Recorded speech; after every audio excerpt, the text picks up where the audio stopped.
నేను సరదాగే నెత్తిపాలు కొట్టేటోడిని నువ్వు కొట్లాడదామంటున్నావు. చూసుకో మళ్ళా తొక్కిచ్చేద్దాం. ఒక బిల్డింగ్ లేపేయాలి, ఒక టేబుల్. ఎక్స్పెక్టేషన్స్ కేం తగ్గడో నా కొడుకు. సంపాదించే దానికంటే ఎక్కువ డబ్బులు వస్తాయి. ఇవి ఎప్పుడు ఉండేవేగా. పట్టండి. లంచ్ ఎవరు తీసుకోమన్నారు? గిఫ్ట్ అనుకోండి. పెళ్ళాన్ని చంపిన మొగుడిగా చరిత్రలో నా పేరు నిలిచిపోయే అవకాశం నాకు ఇవ్వకండి. మొగుళ్ళు మా వల్ల కాదు అంటారు. పెళ్ళాలి, పట్టు పట్టాలి. నేను నెల తప్పాను. శ్రీరామ్ మంచి ఆటగాడే. నువ్వు నన్ను బతుకనిచ్చేలా లేవే. ప్రసాద్ కారు ఎక్కుతావా లేదా? వెళ్ళండి, లేకపోతే అది మీ మీద ఎక్కేట్టుంది. కావాలంటే డిక్కీలో కూడా పెట్టచ్చు.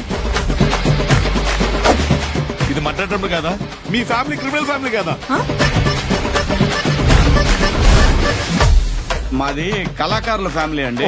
ఎవరన్నా తగులుకున్నారంటే మేము అలాగే ఇన్వాల్వ్ అయిపోతామండి. మిమ్మల్ని ఎంకరేజ్ చేసేంత కరేజ్ నాకు లేదు సార్. నా కొడుకేం విలన్ కాదు. కరెక్టే, వాడు ఆకురౌడి. మెయిన్ విలన్ నువ్వే కదా. అనగనగా ఒక పంచాయతీ సెక్రటరీ, పేరు శ్రీరామ్. ఒక్కడ ఒప్పుకోపోయిన సంతకం పెట్టినా.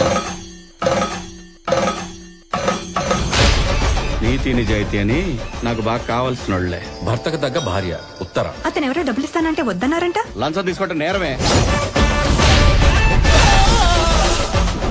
తండ్రి మాట దాటని కొడుకు. దీపాలు వస్తుంది కదా, టపాసులు కొట్టావా? తుడిస్తే పెద్ద సౌండ్ రావాలి. మన బీచ్ చివరన పెద్ద ట్రాన్స్ఫార్మ్ ఉంది కదా, దాన్ని పేల్చేయి. సూపర్ అనేది వెళ్ళి పేల్చేస్తాను.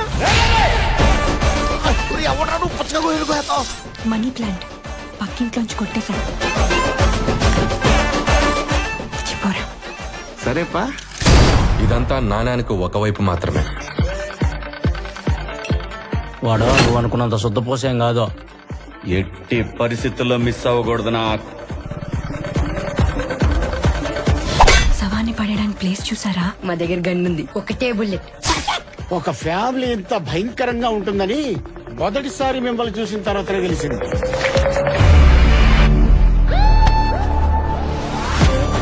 ఇంత జరిగినా మీ బుర్ర బానే పనిచేస్తుంది. క్రిమినల్స్ తో ఉన్నా కదా. పండగ ముందు వెళ్తే పండగకి వెళ్ళినట్టు గానీ పండగ తర్వాత వెళ్ళేంటి?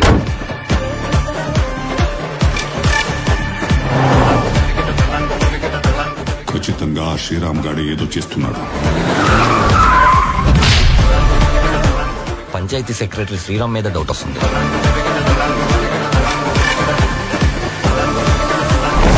దీనికోసం క్రైమ్ సీన్ వచ్చినారా? ఎవరండి? పోలీసులు. ఎక్కడో డాట్స్ కనెక్ట్ అవుతున్నాయి బాబాయ్. పెట్టి 120 స్పీడ్ లో తొక్కేయాలి. పిచ్చికి పిచ్చికి పిప్పైపోవాలి. ఓకేనా?